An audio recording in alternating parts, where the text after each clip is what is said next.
My friends, there are a million reasons why not, but there's one great reason why, which is you've just got to persevere, no matter what it is. It's just the way it is. It's hard being an entrepreneur. It's hard building a business. Everybody thinks it's so easy, that there's an entitlement. There's a disaster. There is an insane generation of 18 to 25-year-olds right now that think they're entitled to having a business because they saw the Social Network movie and everybody's decided if you're a kid and you know what tech is, because you used Instagram early on, you're entitled to actually build a business. Building a business is hard.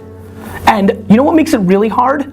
Everything that happens every day of every moment. So, you can pick time, you can pick money as the one or two things that you think stop you from winning your game, but the truth is, there's a million reasons. 99% of businesses go out of business for a reason, and that reason is, it's hard. And so, if you're watching this show, I've got a sense of who you are, and you need to start creating layers and layers and layers and layers of skin to be able to get through, because the glamour of being an entrepreneur, the goodness, you get very confused by my optimism, because it's my optimism. I can't help it. It's just how I roll. It's probably one of the variable 1% reasons why I'm successful. But please, don't get it twisted. This is hard. Every day is hard. And if you don't have the stomach to weather the storm, you will not be successful. I will never make an excuse. Everything that's a problem with me, everything I don't achieve, everything that's a problem at VaynerMedia, and everything is my fault.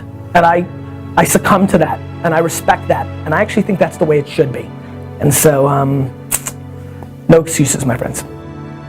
How do you get money to do what you love? You don't, right? I lost a shitload of money when I started doing what I loved. What you do is you position yourself to succeed. So for example, if you're doing something else and you want to do this thing you love, you do it after hours. You work 9 to 6, you get home, you kiss the dog, and you go to town. Right? I mean, you start building your equity and your brand and whatever you're trying to accomplish after hours. Everybody has time. Stop watching Lost. So, you know what I mean? I mean, if you want this, if you want bling bling, if you want to buy the jets, if you want to do work, that's how you get it. I'm a humongous believer that ideas are and that execution's the game, right? We've all got ideas. Everybody's got ideas. Do you mean ideas we all have here? We could probably sit here for the next 2 hours, draw them all out, record them, and predict the next 78 great startups over the next 9 years. And so I think the thing that is another theme in entrepreneurship is there is way too much fodder brought to the idea. Uber was Magic Cab 3 years earlier. Uber is not an idea. Uber existed. It's called Magic Cab. But the guys that executed it sucked. So they lost. So I think, if there's any level of romance left in this room about your idea, I'd like to suffocate it. Because I think the actual situation is what you actually do with it. I think there's massive confusion around entrepreneurship. Entrepreneurship sucks. I mean, it's lonely, it's high risk. I mean, I can't live without it, but it's like a bad boyfriend, right? Or girlfriend, right? There's a ton of bad days being an entrepreneur. Not to mention 98% of entrepreneurial ventures are gonna fail.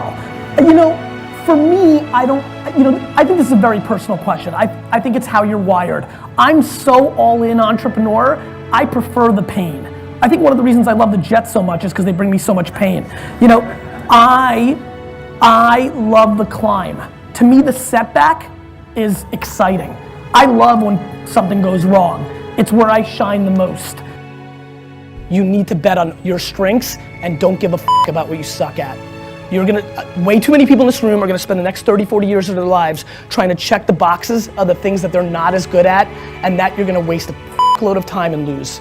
I highly recommend auditing yourself, or if you have no empathy or EQ or self-awareness, then find somebody in your family or friendship that does and let them tell you who you are. And once you believe that, either for yourself or someone else told you, go directly all chips, all into that, because that is the only possible way, in my opinion, watching from the outside, that is a very highly likely way of over-indexing. Because the truth is, if you want to be an anomaly, you've got to act like one. I delegate everything that I think is not the single most important things in the world, and then I micromanage the things that I think are the most important things in the world. Luckily for me, hence why I've been able to big companies, I don't think most things matter. So I don't think I'm any different than anybody else. I actually think everybody is a delegator and a micromanager. I just think that my radar of what's important is different. That's the shit, guys. That's it right there. I'm just like you. We're all the same. We all delegate, we all micromanage.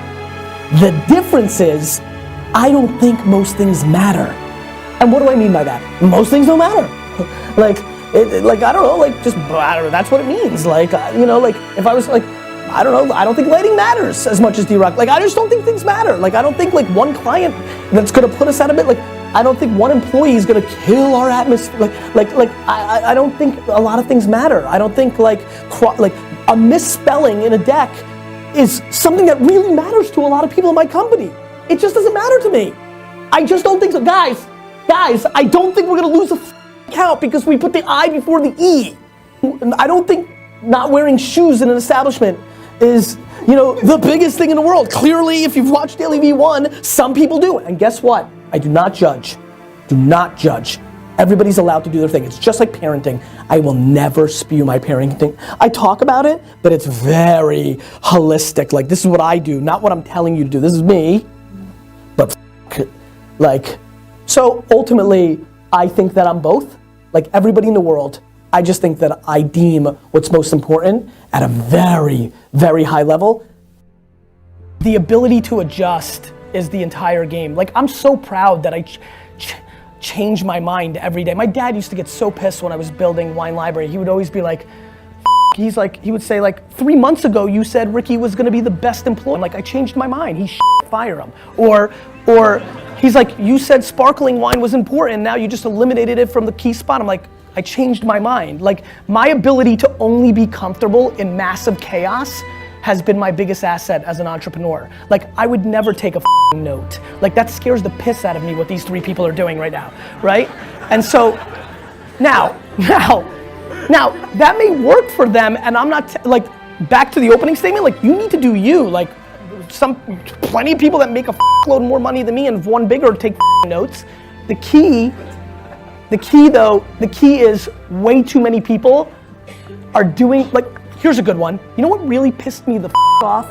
I'm completely driven by like happiness and like I'm crippled by like chaos. Like, you know, VaynerMedia is like completely dictated by, like, I'm a dictator of HR. Like, all I care about is the atmosphere. All I care about is like how people roll. Like, I think I've fired the 4 most talented, smartest people that have worked for me, because if you don't know how to play with the other boys and girls, you're out, because I suffocate under, you know, conflict and negativity, and like nobody's better than me, so you gotta go. So what really pissed me off in tech world was when Steve Jobs' book came out, when he was dying, when it was all about Steve 3 or 4 years ago.